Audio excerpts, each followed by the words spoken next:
bạn có thường cảm thấy học ngoại ngữ rất khó mở miệng không? Hôm nay, có một học sinh mang thắc mắc này đến hỏi thầy. Cậu ấy muốn biết vì sao mình chăm học mà vẫn nói chưa tốt. Vậy hãy cùng theo dõi cuộc trò chuyện với thầy Minh nhé!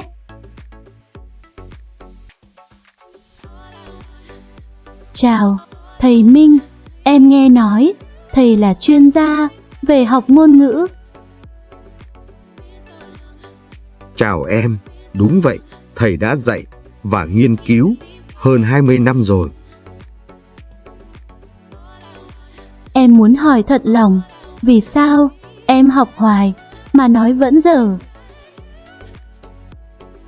Câu hỏi rất hay, em đang học theo cách nào vậy?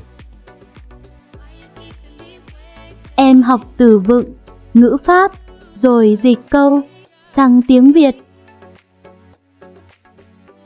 À, đó là cách mà nhiều người vẫn làm, nhưng hiệu quả lại thấp. Thầy có thể nói rõ hơn không ạ? Vì em đang học ngôn ngữ chết, chứ không phải ngôn ngữ sống. Ngôn ngữ chết là sao ạ? Là khi em chỉ nhớ chữ mà không nghe, không nói, cũng không cảm nhận nó.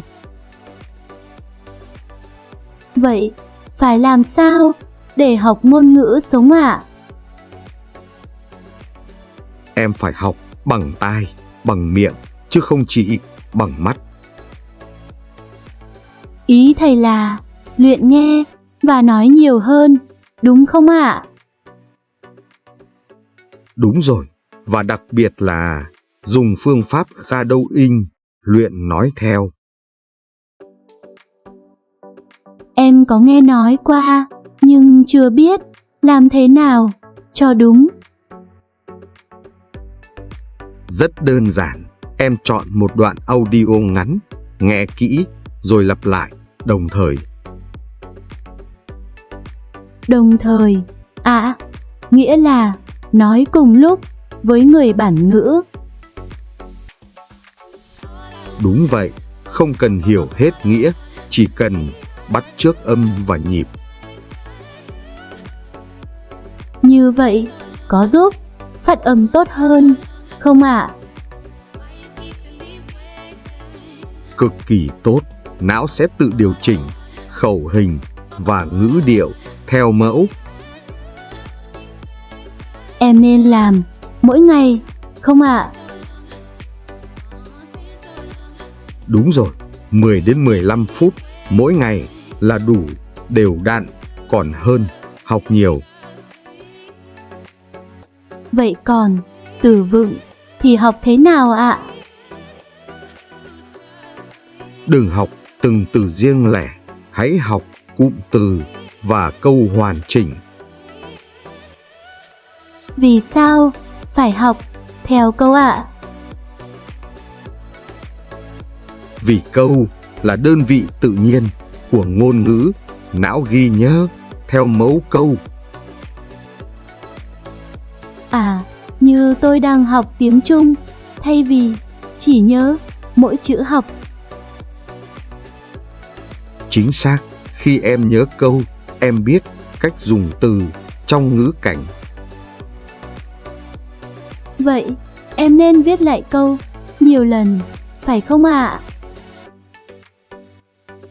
Viết cũng tốt, nhưng quan trọng hơn là nói lại và nghe lại câu đó. Em thường ngại nói vì sợ phát âm sai.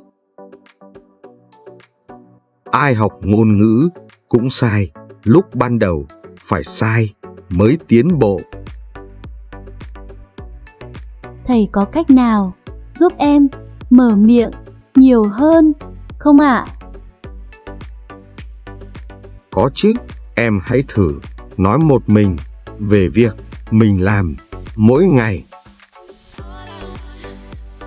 Ví dụ như, bây giờ tôi đang pha cà phê, có được không ạ?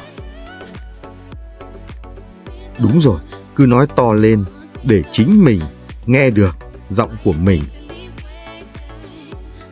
Nhưng em sợ nói sai ngữ pháp. Đừng lo, ngữ pháp sẽ tự chỉnh khi em nghe nhiều và nói nhiều. Em có nên ghi âm lại khi nói không ạ? Tuyệt vời, ghi âm giúp em nghe lại lỗi và sửa phát âm. Còn về nghe hiểu, em hay không bắt kịp tốc độ. Đó là vì em nghe để dịch, chứ không nghe để hiểu ý. Em nên làm sao ạ? Hãy nghe từng đoạn ngắn, tập hiểu nội dung chính, đừng dịch trong đầu. Nghe nhiều nhưng không hiểu, có phí công không ạ? Không đâu, não vẫn đang học cấu trúc và âm điệu. Em nên chọn tài liệu nghe như thế nào ạ? Chọn tài liệu phù hợp trình độ hiện tại của em. Nếu khó quá thì sao ạ? Bỏ qua, đừng cố nghe thứ mình chưa hiểu nổi. Còn đọc thì sao ạ? Hãy đọc những gì em thực sự thấy thú vị. Sách truyện cũng được ạ. Quá được, cảm xúc làm não ghi nhớ gấp đôi. Thầy có nói nhiều về cảm xúc khi học. Vì sao ạ? Vì ngôn ngữ là cảm xúc, nếu không thấy vui, não sẽ không mở ra.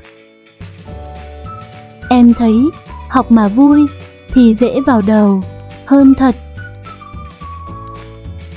Đúng, và mỗi khi mệt, đừng ép mình, chỉ cần nghe nhẹ nhàng thôi. Thầy có nhắc tài liệu phù hợp. Làm sao biết phù hợp? Khi em hiểu được 70 đến 80% nội dung, đó là mức tốt nhất. Nếu hiểu hết thì sao ạ?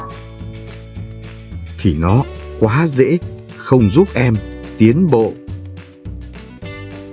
Em hiểu rồi, vừa đủ khó mới học nhanh. Chính xác, đó gọi là vùng thử thách vừa phải trong học tập. Em cảm thấy hôm nay học được nhiều điều quá. Thầy chỉ chia sẻ kinh nghiệm thôi, người quyết định vẫn là em. Em sẽ bắt đầu tập shadowing và nói một mình mỗi ngày. Tốt lắm, nhớ kiên trì ít nhất 30 ngày nhé. Em hứa sẽ làm. Cảm ơn thầy rất nhiều. Thầy tin em sẽ tiến bộ nhanh thôi, cứ học như thế là đúng rồi.